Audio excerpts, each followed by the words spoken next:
All right, we're gonna get started. It's Tuesday, May 10th, May 10th, 2022, 7 p.m. That was harder than it should have been. Regular meeting. We have everyone here, with the exception of our vacancy, which we will fill on the 26th for anyone that cares to know the date on that.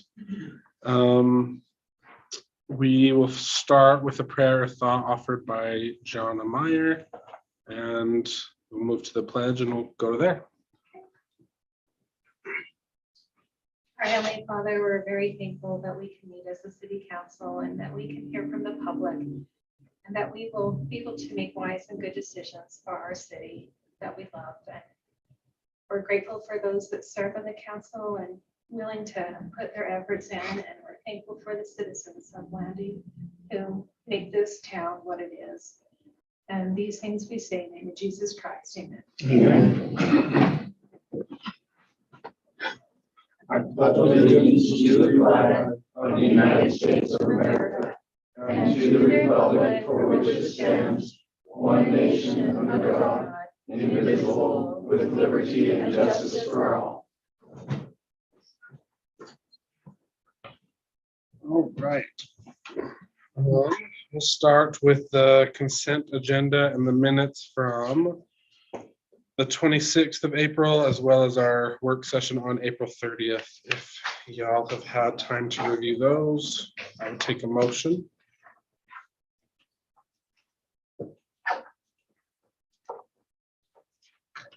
I will make a motion that we approve the consent agenda for today, the meeting minutes from Tuesday, April 22nd, 2022, and our budget meeting on April 30th, 2022. Yeah, it's a motion by Councilmember Bowers and a second by Councilmember Nilsson. All in favor? Aye. Any opposed? Sounds like everyone. Any conflicts of interest that anyone wants to get out there? Okay, public comment. So this is for the public. If anyone wants to address the council, this is the time to do it. I can give you 3-4 minutes. We don't really time it unless it gets crazy, but if anyone wants to talk to us, now's your time. And tell us your name because we don't know who you are. Director Ewald, and I just want to say thank you for the consideration on everything regarding the airport during the last session. And if I didn't see it on the agenda, but I was hoping maybe you could touch upon the plans for the airport advisory committee. I think that's a really great thing and could help the development of the airport tremendously.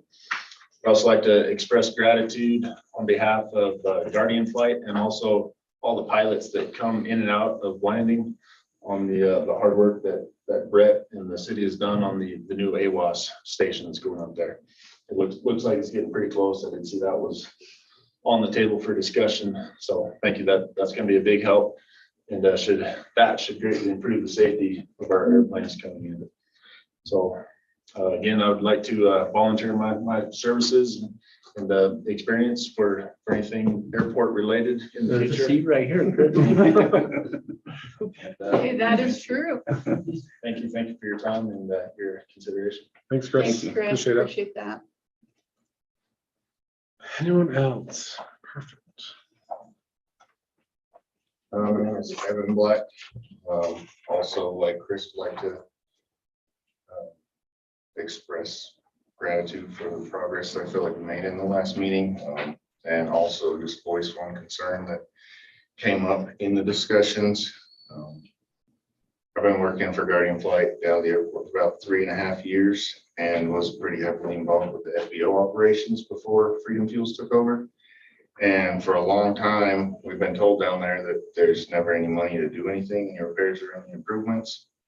And then it came up in the discussions, just rough numbers, bringing in about 42,000 a year from everything that's going on down there. And when asked where that's all gone, there was maybe $20,000 worth of stuff that somebody could come up with in the last 3 or so years. I would just like to expressed concern about the management of those funds that's been happening and like to see that reconciled before any big decisions get made, whether there is or isn't funds to do things down there. So, thank you. Awesome. What do Thank you do down there? Mechanic. Wonderful. Okay, thank you. Can I just comment that we did discuss that in our budget meeting? It did not go unnoticed, and so we discussed it in our budget meeting. We are working on it. Was all spent, but It was accounted it's for. being accounted for differently now so that it's more clear for all of us. Okay, anybody else? Never done this before, so a little intimidating. So I'm Shad Christensen, and I know several councilmen have been approached about nightly rentals and the impact they have on a small town such as ours. So a little history that I have regarding that. The last 7 years I've commuted to Page, Arizona, and due to staffing, we have to bring people in from other areas, other cities, and I'm on my foot residents as far as trying to find staff or places for our staff to stay. And we kind of had to take matters into our own hands and just basically get our own property. And Sorry, in Page or in Bland? In Page. And I've seen over the last 7 years, and you can talk to any local there, the impact that nightly rentals have on residents and the frustrations they bring. And so, you know, Page is where I work, and I hope to be out of there soon. So doesn't have my heart. And what goes on in Page is, you know, it's already a lost cause in a sense. But I plan to stay in Blanding for a very long time. And, you know, there are other city residents that are frustrated. I know, Logan, you've been approached by one before. And if we don't get something in place, we will be a Moab and we will be a Page. And the problem with those two locations is the locals are suffering and they get basically ran out of town. I have a whole list of things. You said 3 or 4 minutes about the complications that nightly rentals bring. But it's to my knowledge that there are no city restrictions right now regarding nightly rentals. With that being the case, you have one up here on 100 West. The lower half of the house is a nightly rental, and the trailer next to it, a fifth wheel trailer parked next to in the south of Destiny Hatch's home, right up against the fence. That's also a nightly rental. You know, residents don't like foreigners peeking in there. Doorbell cameras. They don't like their trash being filled by nightly rentals or renters. They don't like the traffic. And you know, you take, for example, like Terry Street right now, you have a nice home that's for sale there by Casey Black. It's a split level per exterior entry. There would be nothing that would prevent that home from going to a nightly rental. No city restriction, am I wrong? Yeah, you're right. Okay. So that nice neighborhood there would suddenly be changed drastically as New Yorkers, Californians, Washington, people from Washington frequent the area daily because most of the time it's a nightly rental. And so, you know, if you wanted to go and put a mobile home park in Ray Palmer's lots that are for sale behind the same neighborhood, you would be restricted because of zoning. There's a reason for that. There's a reason for zones in a city. Nightly rental, on the other hand, there's no restriction. And again, I don't know how much time I have. I plan, you know, to keep coming back, but If you'd like, I can get your info and sit down. You have Chat a until little bit more. the mayor tells you to stop.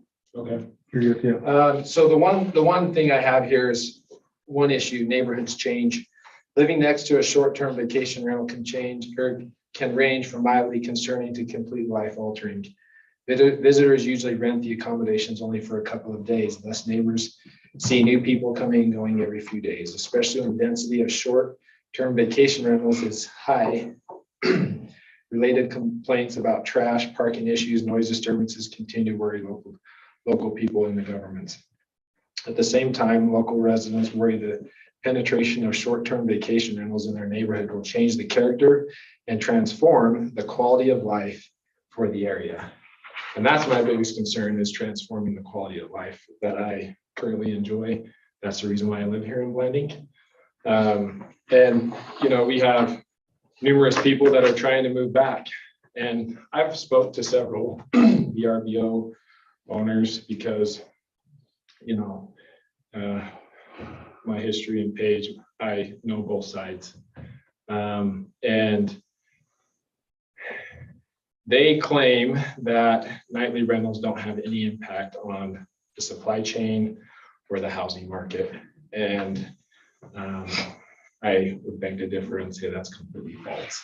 The supply chain is what, if I can ask? As far as like lumber, materials to build homes, you know, you go from 10 years ago, most people were single property homeowners. Fast forward now, there are people that own several properties, and to the point now where there are property managing companies that approach people that actually own the home and say, hey, I'll manage the home, I'll pay you your $2,000 a month and I get the rest. And they control the VRBO and the nightly rental. And so the cost of living, the cost of homes, when a person can get $2,500 a month versus $900, $1,100, it makes it very difficult for people to move back to Blanding, to keep this town running, to check you out at the grocery store, to operate our gas stations, to work for the city. It makes it very difficult. And Lacey and Ty Shumway can speak highly, or, you know, for days about this issue in Moab. I went to Zach's Pizza in June at 8 o'clock and they wouldn't seat me. So I went around to Pasta J's and I said, what's going on? And they said, we don't have people living here that want to work or can work. They had to seek employment somewhere else because all the homes were going to vacation rentals. And if they're not there, the cost is astronomical. So, you know, the other issue we have here is we're currently facing a water problem. And on at the bottom of the flyer in red, it says if we do not conserve water, next year will be a red year. No, none of us here in this room are in control of whether we get water or not. It could not rain for the next 6 months and there may not be a snowflake fall. And it feels like the town is going more towards this tourist attraction and like bring the people in. Well, they all use water. I'd much rather see a green school district property, a green football field, and water my own grass than worry about providing water for tourists.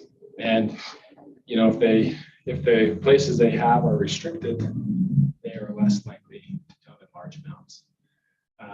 You can read in this little article here, nightly rentals attract tourism. They attract a lot of it. I'm not in a huge favor of it. That's why I like the planning, but it's definitely obviously increasing. And so, you know, as far as restrictions, I think we need to learn from Moab. And I know a lot of people don't know about Page, but years ago it was like 4.2 million people visited Page a year. And the locals are struggling. And it's to the point where people will just build up a wall, make an exterior entry, and rent out a space in their home. And there are no restrictions from people doing it here. And so I guess why I'm here today is hopefully we look after the residents, the citizens, and make sure that land is protected going forward in the future. And that those of us that want to stay here can stay here and that we have opportunity.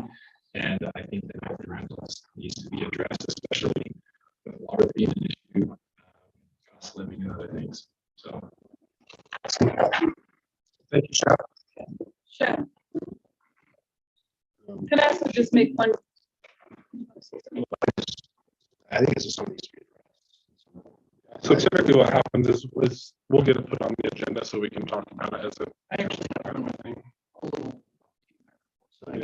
We talked about it. This came up to council probably 3 years ago, and the room was filled with those who did not want regulations on Airbnb. So I know some of those were VRBO, nightly rental Most of them, if Owners. not all, yeah. So the thing about it is right now, like, let's say you came out with whatever restriction it is, maybe you have to live in Blanding to own a VRBO, I don't know, whatever it is.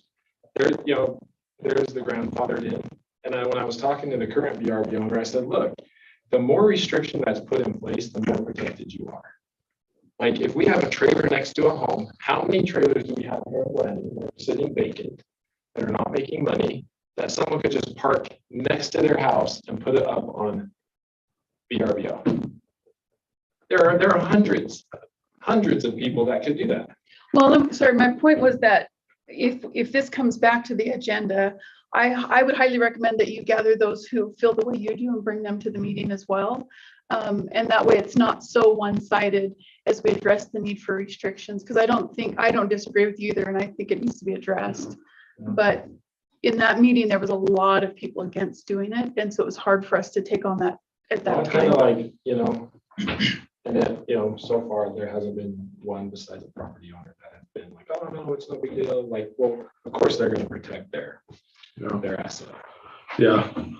So when we get on the agenda, So when it goes on the agenda that like. so when it's on the agenda, it gives us, we post the agenda, but it makes it so we can talk about it in front of the public, basically.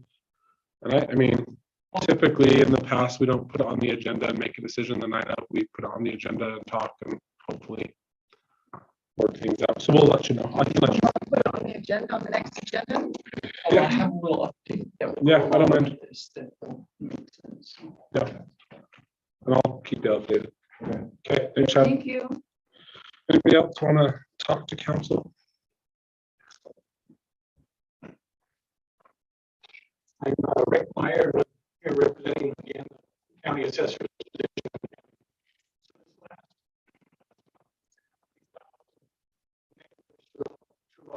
The county, to everybody that owns a home, cabin, modular, trailer house, and pays taxes, they pay property taxes. So, discussion about what we did. And one of the first one, probably everybody in this room has received this flyer. The first one is called the Residential Property Declaration. And that was in 2019, it said every county needs to decide exactly what Shad was talking about, who's a secondary homeowner or who's a primary residential. So the state of Utah has been after us and after us and after us to get this sent out. So also at the same moment of time, we're changing over on our computer system in the assessor's office. So the old system, which is called PAMS, was costing us $14,000 a year, was ran out of Ohio, and we got no service, and it was corrupted. In the last 3 years, it's been broken. So the state of Utah came down and said, hey, we're doing a new system that'll be free to the county. It's called Puma. And the staff is out of Spanish Fort to help us. So we said to ourselves, let's save us a little money and do the residential property declaration. And at the same time, as we're trying to migrate everything into Puma, into the good computer program, let's make sure we have proper information to put in there. Like on Pam's, my house was a 2-story house. I was paying property taxes on a 2-story house. So that was totally wrong in that system. So that's been corrected. So we wanted to save a little money for the county by doing the 2 flyers together. And also we understand from the assessor's office, every single property has a value. So we have a property that might be a zero, there's no zero value, and we might go up to $1 million. So we thought, well, okay, how can we make sure we get the proper information? One shot, because we have 8,000 parcels and 3,000 residences. Well, to go from house to house to house to house to house, asking information, that's going to take a lot of time and energy and money and resources. So now So we sent the flyer out, just hoping people would say, okay, my primary residence check. This is what my house is. It's a 2-story, it's a brick. So in our system, every room has a value. Half a bath has a value. A bedroom has a value, a kitchen has a value, a basement has a value. So if we know we get the correct information back, then we can just put that into the new system of Puma, and away we go. So I think as citizens of San Juan County, we really haven't understand our tax base, our tax situation. And I believe a lot of people do not understand where the taxes actually go. So all our property taxes that are collected in San Juan County stay in San Juan County. Nothing. Property taxes support the school district. About 68% of your property tax goes to the school district. Some of it goes to the cemetery, some of it goes to support planning city.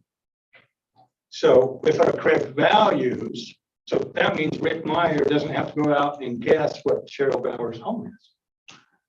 So if you send your flyers in, we get a correct value, we get correct things going on, and then we have the right value and the right amount of property taxes gets to the community, gets to the county, gets to the school district. So it's like I told last time, if Rick Meyer, my 2,000 square foot home, and I'm paying my fair share, and I've got a 4,000 square foot home that it wasn't even put on the system for 4 years, brand new house. Well, he's happy as a lark, right? He hasn't paid his property taxes for 4 years. But who is that hurting? Who is that impacting? The school district, planning city. So is that fair for them to pay their taxes or somebody else? Or I've got a situation that we ran across. It's housing development, $800,000 at 50% value. So housing development should be over $1 million.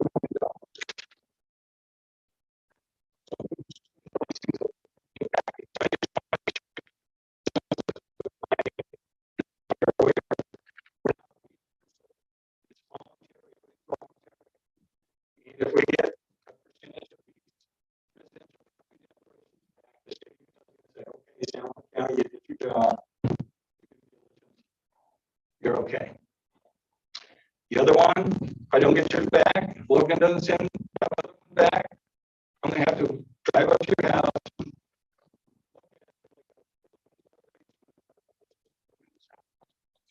Your 1 story.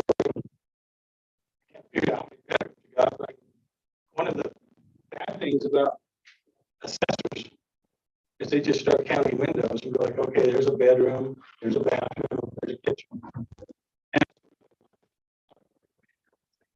it's pretty just. So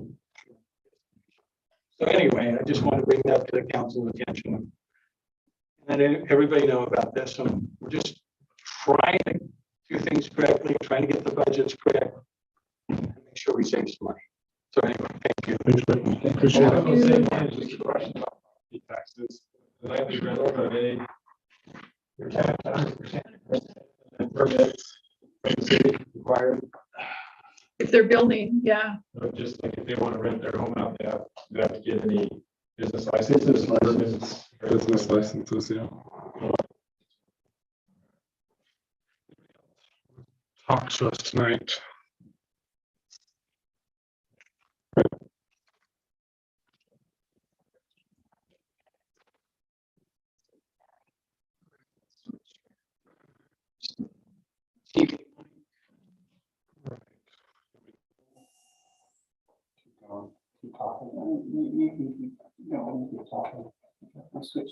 All right, reports. I don't really think I have anything to report that I can remember. Does council have anything? I met with the Historical Commission. I met with Jones and Mill. They received a grant to do engineering down on their museum that they're working on. And met with them in that process. See where I go. Thanks. Nothing else. Okay. Anybody else have? anything? Nope. All right, city manager report, David. Okay, so you've got the project status report, and a few items not in the project status report, I just wanted to give you updates on. So with the vacancy, so far we've had Trent Herring and Larry Turk submit applications for the vacancy. Residents can, well, first of all, residents have to live in city limits. I know there's been times past where those outside of city limits have attempted to apply, but residents can apply until May 23rd, the day before our next city council meeting.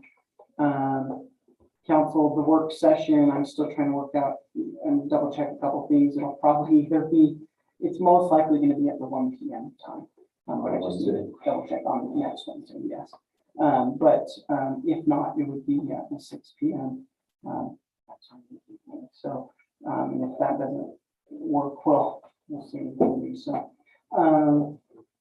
I met with a couple of people. The council had asked me specifically to meet with Tom Holiday, just to talk through some of his concerns and kind of go over some of the explanation about the water issue that was discussed. Also met with Mr. Kelly Laws as well.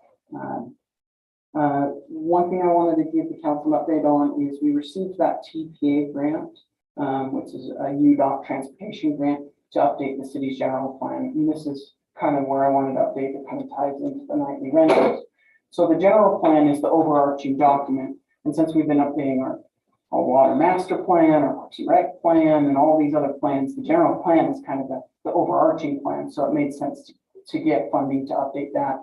And in the general plan, what they'll do is they'll work with the public to get, probably do surveys, public open houses to get opinions on things such as nightly rentals, and addressing maybe gaps in our zoning. So one idea, I'm not saying this is what we're going to do or what I'm recommending, but one idea to address kind of what Mr. Christensen was talking about, what is you could grandfather existing nightly rentals currently existing in any zone, and then identify which zone you would like nightly rentals in.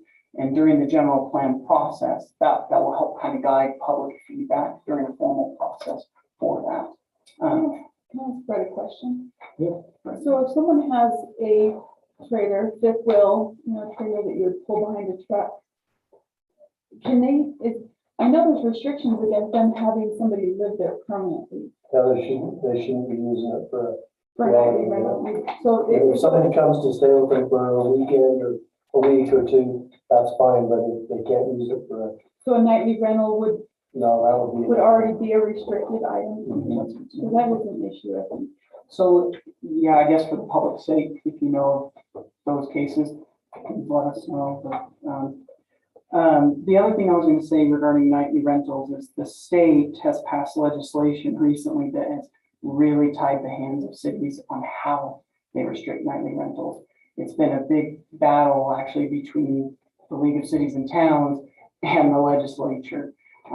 And so we'll probably see in this next legislative session what happens there, but that could influence policy directions as well. But for now, we can move forward. I would recommend that we move forward with seeing, what kind of the public feedback is during the general plan process as well. And if the council wants to do something sooner, we can implement something sooner as well. So as far as updates outside of what's in my project status report. Sorry, just so we can make a decision on when do you plan to have the general plan worked on so that we can decide if we want to put it on the agenda before. Yeah, thanks. So the general plan would begin at the first of the new fiscal year. So in July is when we would start, when we go out to bid to get a consultant to start doing the general plan. And then based on their proposals, they would tell us a timeline of what they think, how long they recommend the timeline for creating the general plan. So when we do that bid process and get those proposals and we kind of see the proposed timelines, then the council can look and say, okay, do we want to wait or do we want to do something about nightly rentals right now? Usually that would be probably about a year process at least. Yeah, If you go through that process, so it would be a while. The general plan. Mhm. I mean, it can be, it's pending, it can be as fast as 6 months, but probably I've seen it take a year to put together the general plans as well. One thing with our general plan, so right now our zoning, I don't want to get too much in discussion, but since I'm talking about the general plan, part of the reason why we're granted or received the grant money is right now we have zoning in the annex portions of city limits, but we don't have what's called land use maps, which is like the precursor zoning essentially. So if someone annexes in, that's in our annexation boundaries, a lot of other cities have land use maps that determine what zone it will be when it annexes in. Currently, we don't have that, and so that's part of why we got that grant funding is to help create those. So the land use maps are for the, like, annexation area. Exactly, yeah, or in future growth. So anyways, that's all I have for reports for today. Oh, I'm sorry, I lied. One last thing, the airport committee, right now we're deep in the budget right now as staff, and so the last meeting, the council kind of indicated that there wasn't a rush. So we're still looking at things for the committee. We'll bring that to the council soon, but right now a lot of our time is consumed with making sure we get the budget together and presented. So Can we set a time frame for that? I mean, I could bring something to the council probably toward the end of June or the 1st of July, you know, with recommendations or options. For an airport committee? Yeah, of how we go about that, yeah.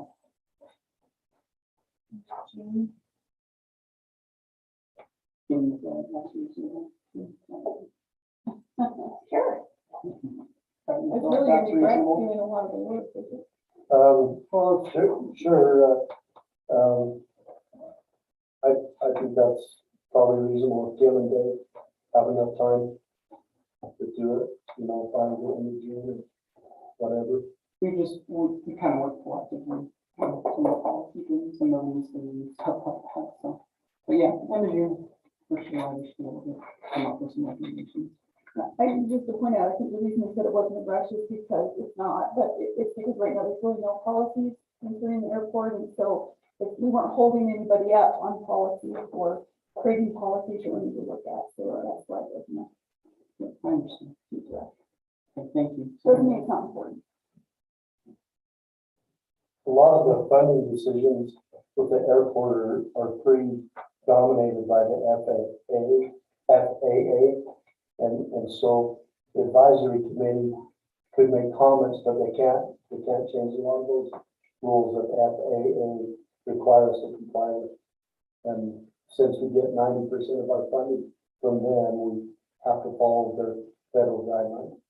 Yeah, that'll be part of the discussion. So. All right, Kim. Finance. Hello, we have the account table there in front of you. Do you have any questions? Pretty standard. I don't think there's anything on there that really comes out. Should be when I went through it.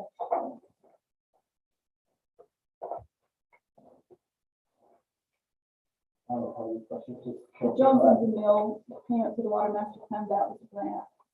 Yes. I think it's a big one, it's $15,000, but I thought I remember that being part of the grant. It's a grant reimbursement, so. when they The only other thing I would mention was we had about 85 visitors in here today, and it was awesome. The kindergarten classes came, we got to visit with them, Pat did a great presentation with them on different parts of the city, we used the map. They loved it, they were attentive. It is the best day in the city when the kindergarten is coming. So it reminds us all that we still got some youth in us somewhere. So it was a good day. Kim's got a lot. Okay, thanks, Kim. Public Works Water Report, Terry. Thank you, Mayor, Council. Got the April water report in the packet. Are there any questions? You can't read it. We can't read your lines, color for all. The colors, I can't differentiate. Oh, on the graph? Yeah.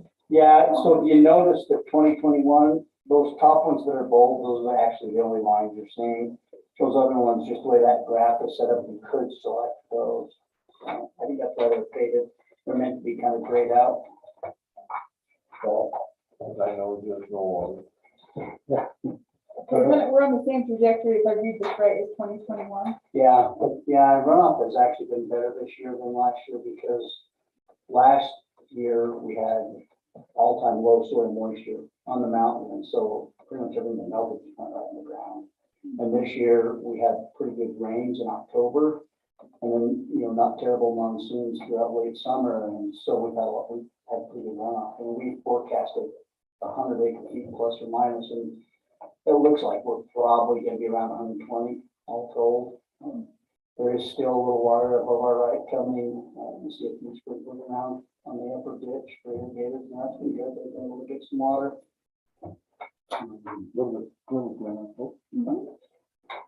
Yeah, something coming. Yeah, I don't know how old that. In line with the field trips, David Wyman and I have had 10th grade science class, most of the 10th grade, not always up at the water treatment plant. And today and tomorrow, we'll have quite a few students go through there. So, pretty good opportunity for them. Any questions for Terry? So the next page is provided by the state of Utah, the drought. Yeah, that's just the drought monitor, and I thought throwing that little graph in there would be good for you to know. So we're at D3 right now. If we were looking to get the USDA EQUAG funding, emergency community water assistance grants, we need to get to D4. And then that would make us eligible for grant money, for a new water source. Yeah, you did declare state of emergency, because that's what it is. And which that So also even helps as us a out. D3, it doesn't, you should be able to file for funding. shouldn't It doesn't, not for the EQUAG grant, it has to be D4.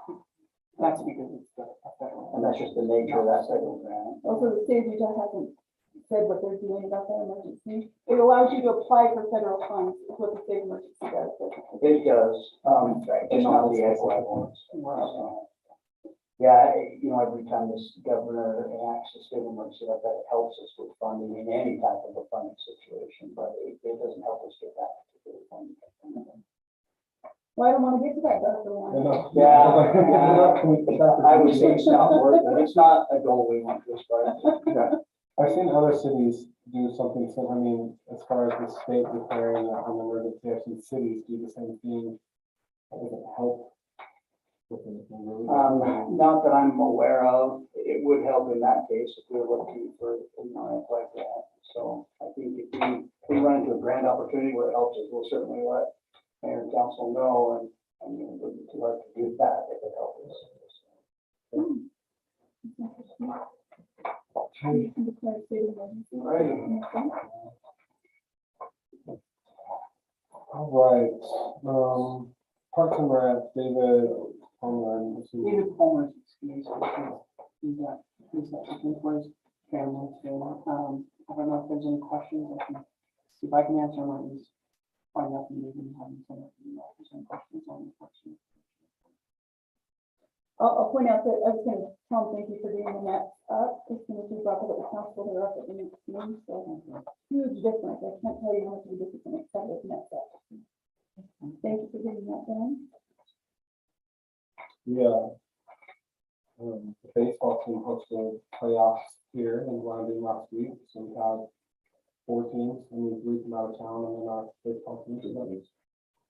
So, four plus us, right? Or no, just 3. 2 out of town, right? So that was, a positive thing, that we were able to be down. I think but I think it was good.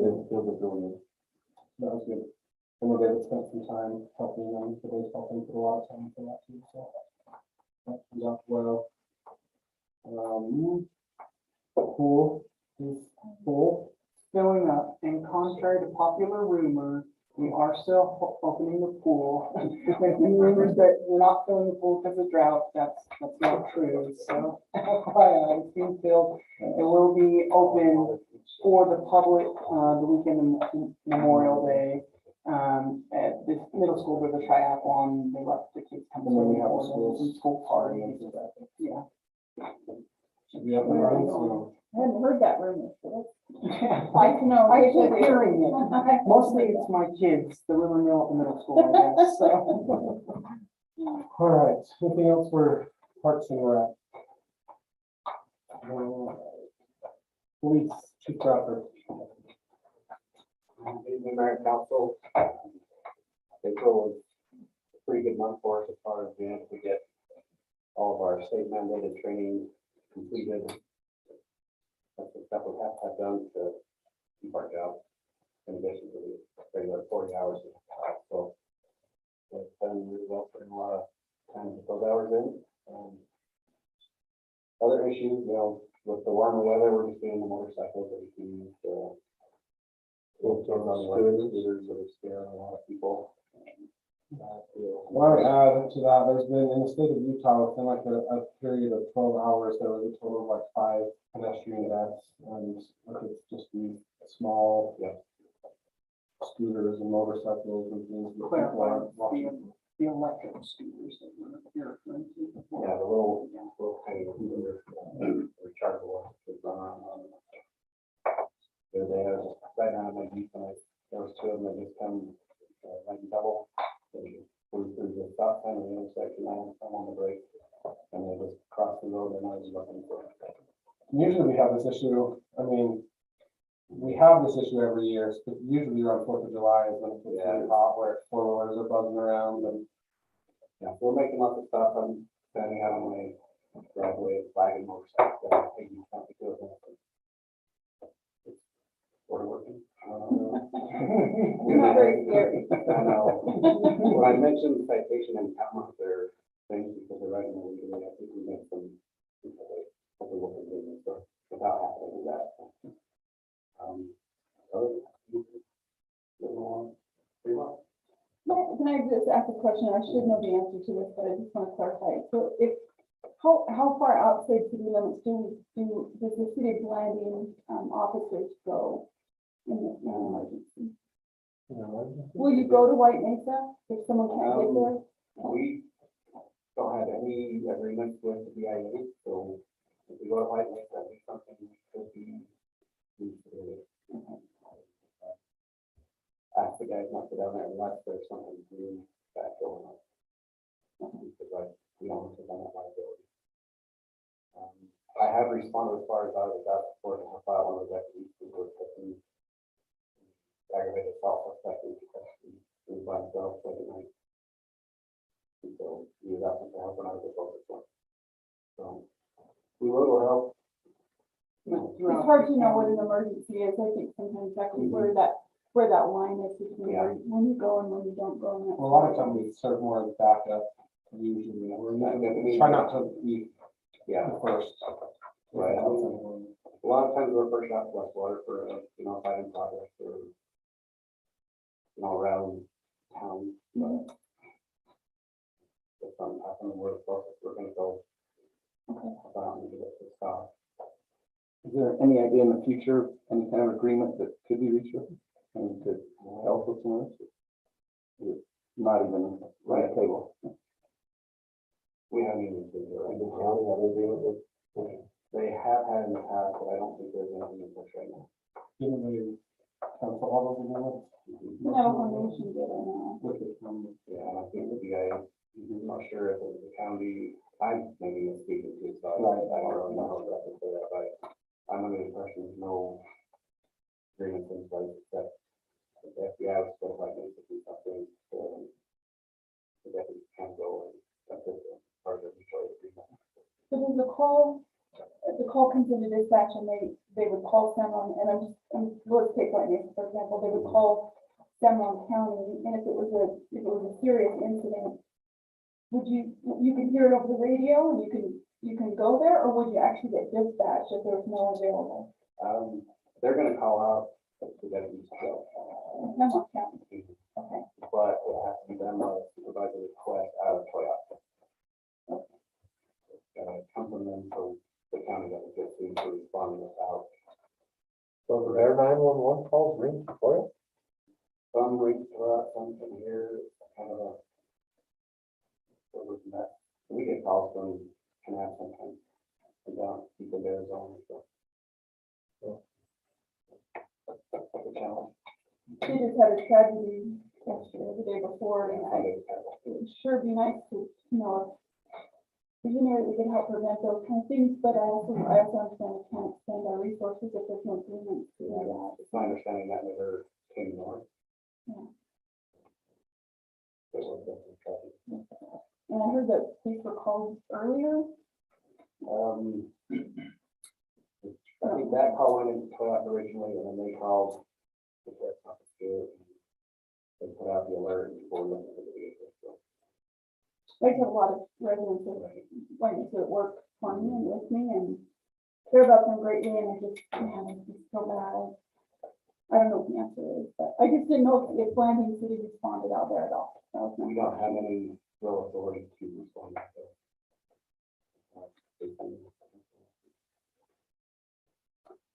Thank you. Any other questions for Chief Bradford? Thanks for you. Thank you.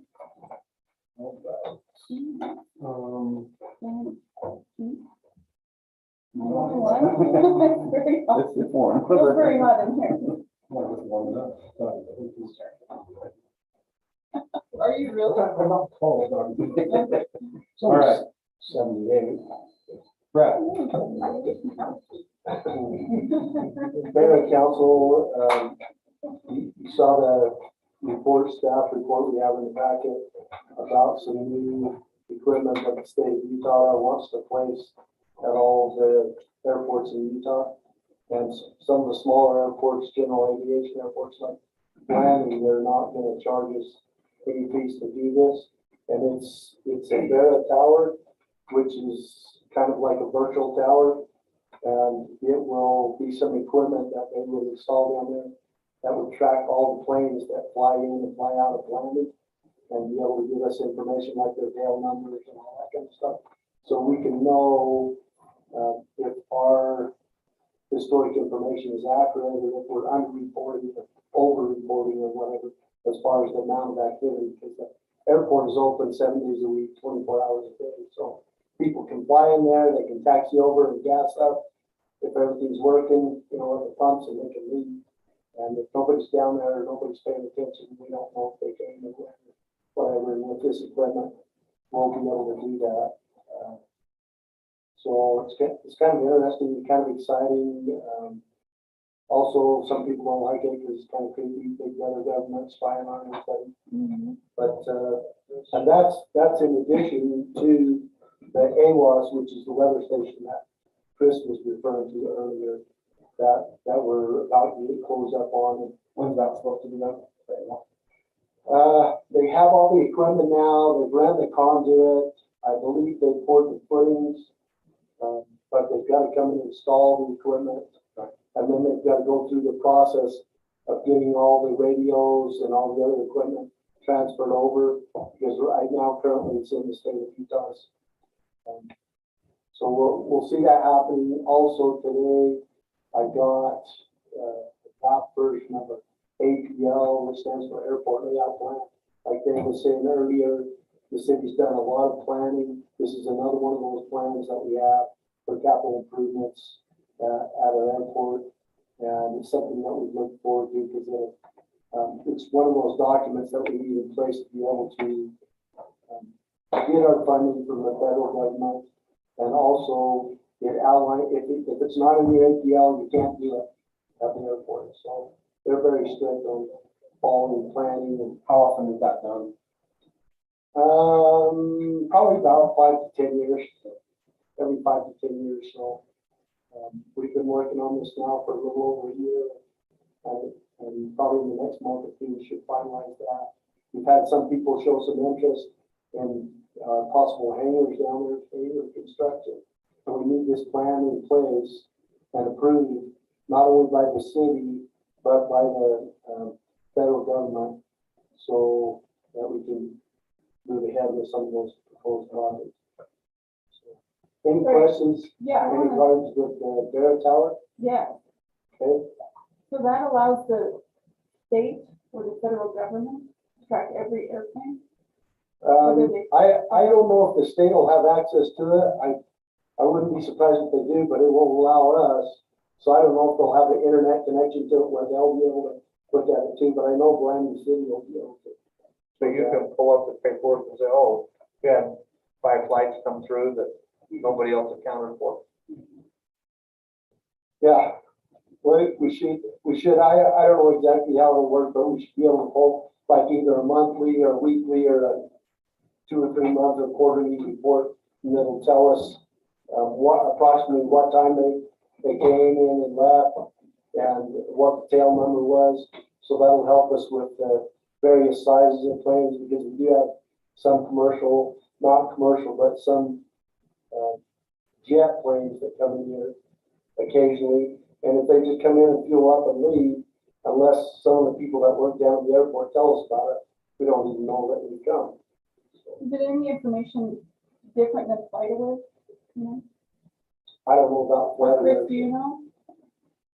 Britt, you know, does this detect the aircraft based off their transponder or ESP? You don't know. You're asking technical questions. I'm not at that level, but I think I know they said it will track their tail number. They can tell their tail number and then that will give them all the information they need about it, but I don't know Because what they use. the information they get on FlightAware is probably not a terrible thing. I just don't like people tracking me. And I don't fly in airplanes a lot, but I just don't want to make sure they're doing something sneaky to try and find out information. I know at the airport we work there, there's people who tracked our flights, you know, how many flights we're doing into and out of the base, to know if they should come in and be competition to us. And so it's not always a positive thing, you know. Yeah, and with this, using state or federal money, it'll provide the information that's available to the public, so. Well, FlightAware already is, but I would imagine it's the same as FlightAware. It's probably using the same ADS-B data that's available on FlightAware as a lot of other sites like that. What's kind of neat about it is most big airports have a tower, so we track all that stuff, but the small ones like this, we have to depend on our FBOs or the people that work at the airport that are down there enough to have even a clue of, you know, who's coming and going when or what. And so this will give us a little more information. And if we have more people who are using our airport than we realize, then it could help us with funding or other things. If we have less people, then it might hurt us a little bit. But I think with the technology changing as fast as it is, it might only be around for 3 to 5 years, and they might have something better or something different. Of course, the day you turn it on, it's going to be outdated. That's for sure. Right, thanks, Brett. thank you. All right, presentation, the Get Healthy Utah Board. Okay, Mr. Mayor and Council, I actually have a little brief video that I'm going to share with you. So the city, at the League of Cities and Towns, we received an award for Get Healthy Utah, which essentially recognizes our city as making concerted efforts to promote health and wellness, physical and mental health and wellness in our community. So I'm just going to play this little clip with someone you may know. Blanding's commitment to the health of its residents includes promoting transportation that's non-polluting, reduces fossil fuel consumption, and developing a city pedestrian and bicycle system that connects with county and regional trails. The city also provides opportunities for every child to participate in its sports and recreation programs, regardless of income. And focusing on mental health, the city participated in the Let's Do This community campaign. Our youth coalition has put together a campaign to help encourage kids to stay drug and alcohol free. Physically healthy citizens leads to mentally healthy citizens, and that's really important for the community overall. Congratulations to the 2022 Healthy Utah Community designees. We encourage all cities and towns, no matter your size, to apply to become a healthy Utah community. So this, they award these twice a year And 8 cities in the state were awarded this go around. Obviously, Glenn City was one of them. And Mayor, you're gonna have to come here because I'm supposed to formally present you with this fancy placard. Cool. And we'll Pictures. take a photo. I'm glad your mohawk is looking dapper tonight. Oh. You want a picture there?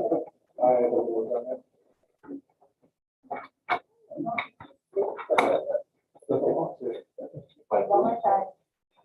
The lights is bugging it. Okay, so we want to give them- Kim was the Pratt today, or I guess we could, yeah. Thanks. Kim was Pratt today on that, so. I don't know if there's any questions. The mayor really pushed to be able to apply for this, and staff helped gather information. Donna played a big role in helping gather information so that we could apply for this, so it's just cool to be able to. I would say the biggest thing with that kind of made it, so we met all the qualifications with the youth coalition that kind of already does all these things. It doesn't require us to do anything, but it helps us with like the youth council that kind of trying to get going and they're interested in grants and things. So once we have this, it can help them a little bit. So other elements are like gardening, Hope Squad, things like that, things that are being done in the community, is what they look at, promote healthy moments, trails. Things like that. Perfect. Thank you. All right, business items. So we got resolution 5-10-2022-1. Terry, will you tell us what's up here? Yep. Okay, so as you remember, when Tri-Hurst/Windscape Development first started on the Meadow Lark subdivision, when the council approved their subdivision plans, they were required to bond for 110% of the cost of the improvements, street and utilities. And they provided that bond. They've completed the improvements. And they've asked for us to release the bond. And so, as part of them completing improvements, the Public Works Department does inspection down there, which we did earlier in the year. And then Preston and I went back to inspect the last of the sidewalk that they still had to finish. And so we recommend that the bond be released. Now, as part of that, we retain a 10% of that total bond price for a warranty bond for a period of 1 year. And so that warranty bond will go into effect as we release the performance bond.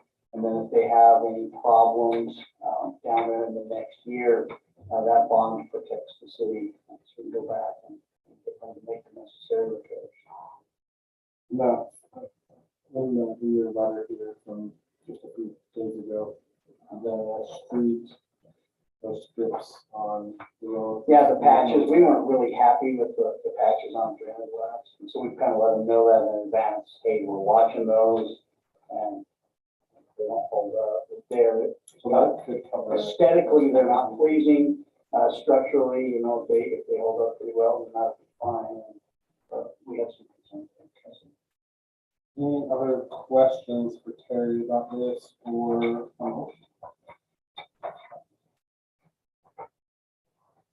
I'll make the motion, we approve the performance bond release for Tri-Hurst on the Meadow Lark subdivision as written in.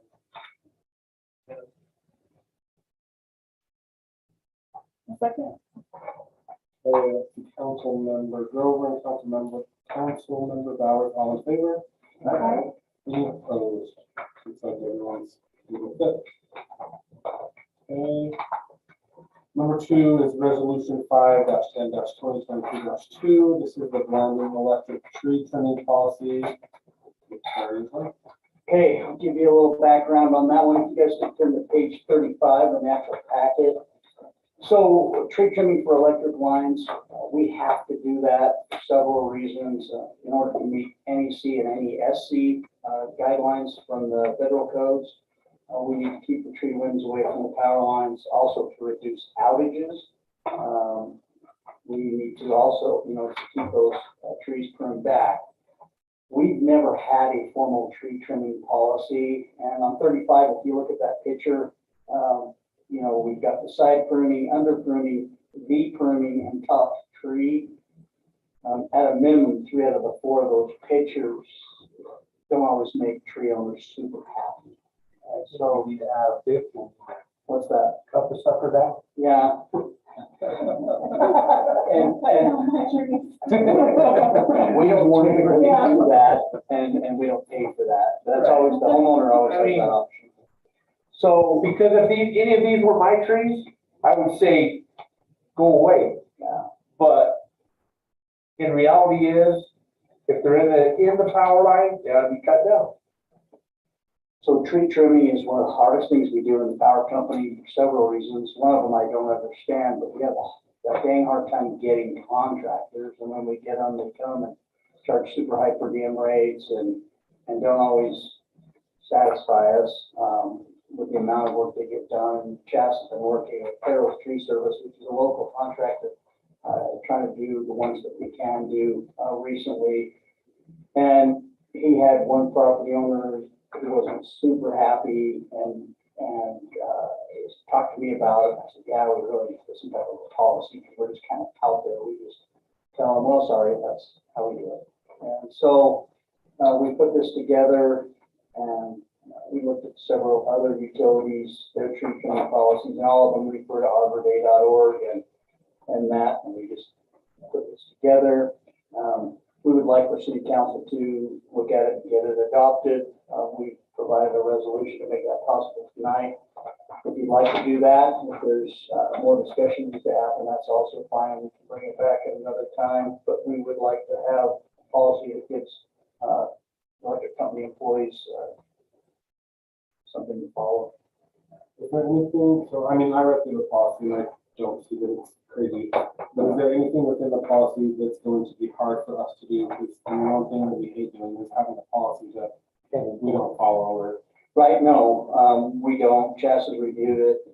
I've put most of it together, so I've reviewed it several times, and we don't see that there's anything that's gonna be hard there. Nothing's a whole lot different than what we've been doing, it's just now it's written in policy. Yeah, one of the interesting things, Oh, sorry. if you have more questions, I can answer them. I was just gonna kind of go on a side tangent. Some other utilities or cities are requiring a tree planting permit. And so if you want to plant a tree, you get a permit from the city, and we look at power lines in relation to the type of tree you're planting, and I don't know how we would manage that program if that's something the council wanted, but you know, it certainly can be talked about. I just don't know staff-wise and time-wise how. Jerry, if I can answer that, so you could simplify that by saying you have to get a permit from if you're within X number of feet of the power. You coming from trim my wife's tree in front of my house?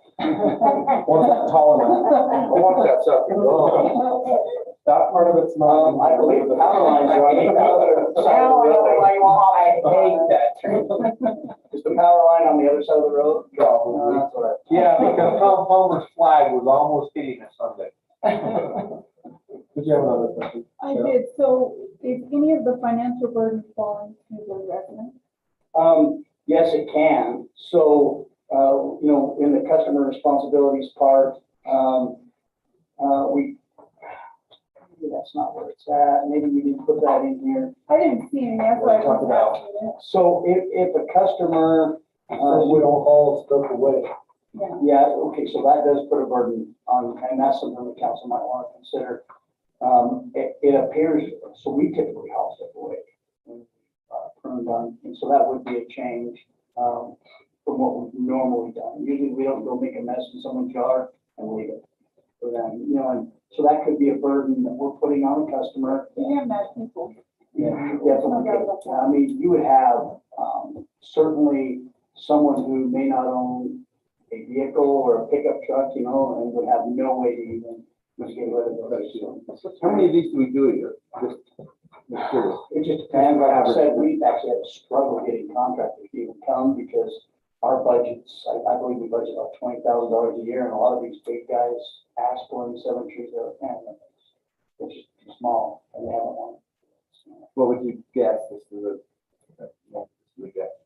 Just thinking about the post. I would think we prune 30 trees a year or something. We are behind. It's a spot that hasn't been handled super well in Elgin County because of budget and just lack of getting contracting from the other. The issue with the council, I mean, logistically for staff would be an issue if the council wanted to change the part in here about they have to haul it away and you recommend. Where is that at? I've agreed a lot of line. Yeah, it could present a problem for those who I may don't not have vehicles or aren't planning for it. No, it's certainly something we could do. I mean, keep in mind that that puts more burden on the electric company and so it costs us money, but no, that's something we can do. Right. I mean, just out of things that have happened in the past, I don't know too many people that can't remove them, that haven't had people come and touch them. And I think taking that away just kind of leaves it open to maybe if you could or would. I think is my opinion.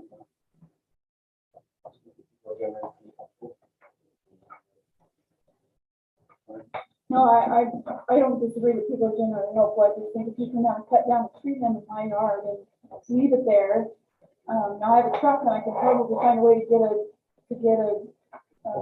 electric saw and chop it up and take it away, but there's people who can't do that. And I don't know, maybe it's not terrible that it's in here, but I don't think it should just be general practice to cut down people's limbs and leave it in their yard either. Do you give them notice before you do that? Yeah, we This all was a get notice public before we trim trees. So I'm not forcing it. If they request it, that's on the tree. That's For just that upon specific- request. For this, For them hauling it themselves. Upon request. And that's only if it's too close to power line. You're not gonna come to trim people's trees. No, that's correct. No, that's what Eric. Oh, it's it's not.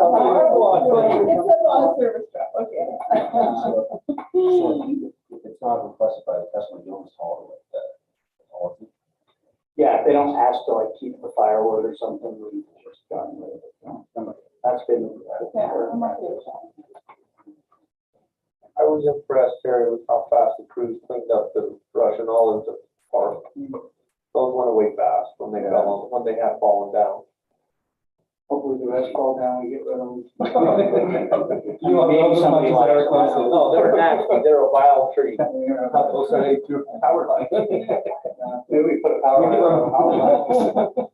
Temporary. So can I just clarify one more thing? So when a tree gets within 10 feet of a power line, Yes. the responsibility is on the electric company to keep that tree away from the power line, not the Yes. residents That's correct. of the home. But if they would like it trimmed in a different manner than, these methods that we show here, then that would be up to them. They can do it, they can pay someone to come. They can pay someone to come and do it. They can, typically, we don't get there quick enough. Usually the limbs are closer than 10 feet, and then really it's kind of a safety issue. If they wanted to hire someone to make it look better, they should do that after we've come and taken it so it's 10 feet away from the energized lines.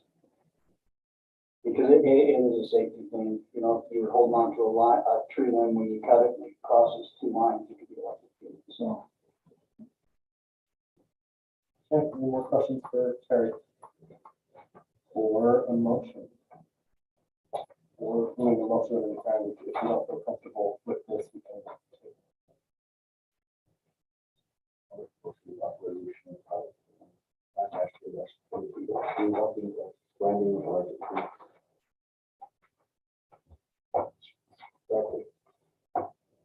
Councilmember Whitson and Councilmember Grover, all in favor? Aye. Any opposed? I mean, we're basically saying that we will not perform cleanup or remove the limbs from the premises. So our discussion is just different than that. If they request it, we won't, but if we go in there and do it ourselves. Upon request, Flaming Electric will not perform cleanup. Oh, so only upon request. Okay, Right, I get that. Yay. Okay, I don't want to work. All right. That was a little confusing. That's everybody. Okay, number 3, resolution 5-10-2022-3, the hail damage repair contract is. Mayor and council, so last council meeting, you selected, Trivers to do the hail damage work. The insurance company said they would cover up to $186,000. Joe Hurst and I went through their proposal and were able to take out, they were about $13,000 over. we were able to take out around $8,000 in duplicate costs. And so we've budgeted in this upcoming budget about $5,000 from city savings to cover. Are there any questions? Questions on the materials, is the material still the same? or Yes, that was downgrade one material? thing I really didn't want to downgrade the material. Because if the insurance is gonna pay for a better material, to me, it's worth having a better material and taking $5,000 out of savings in a small So what did we do? What did we got? amount.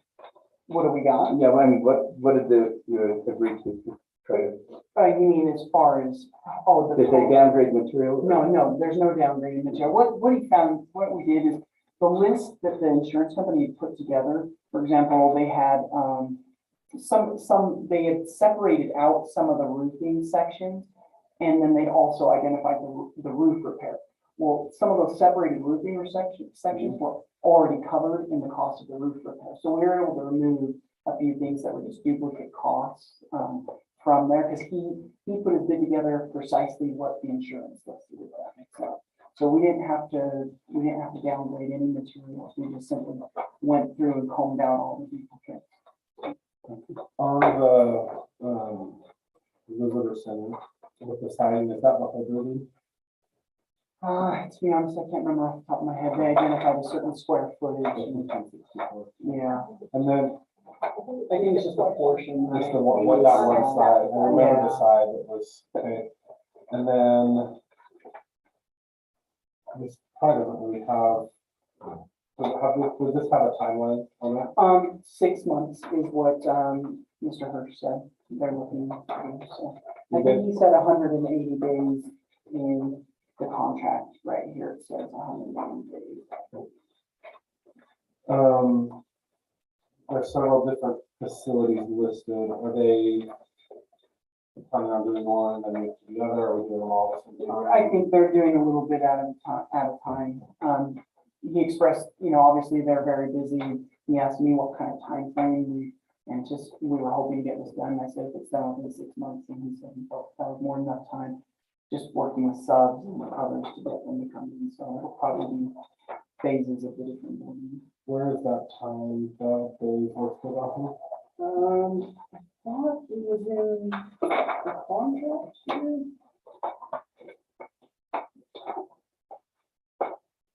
So I would want to make sure there's that there.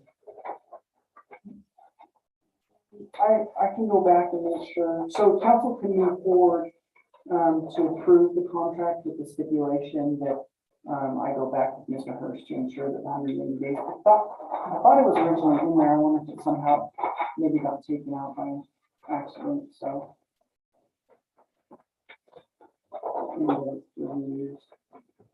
Just double checking, make sure. I mean, I guess you guys can approve that without, I would be more comfortable with the timeline on there. I mean, I know that it does say prices are good for 30 days, but I would like to see, Yeah.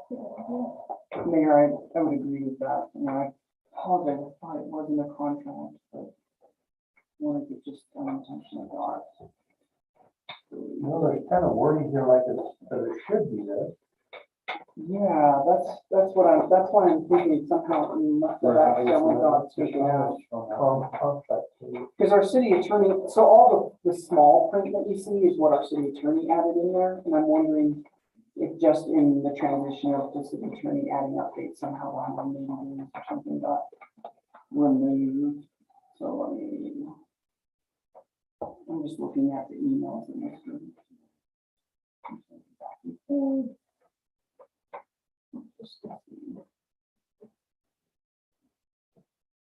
As far as payment, do we Yes. pay it and get reimbursed for this, or does the insurance just pay it? How does that go on? It's reimbursement, yeah.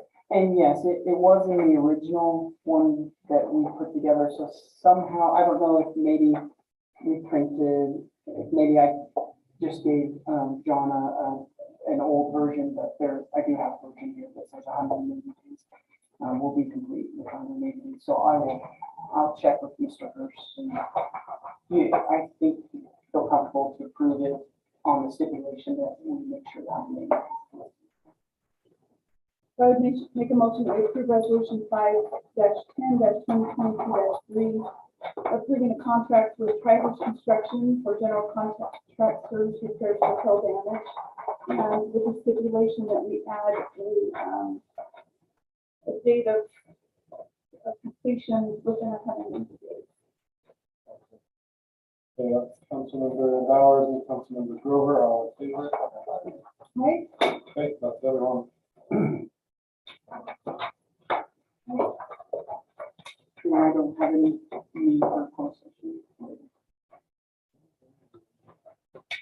I have a need for session. I will take a motion to enter closed session in regards to what?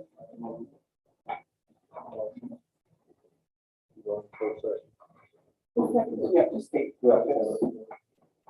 For employee issues. Okay.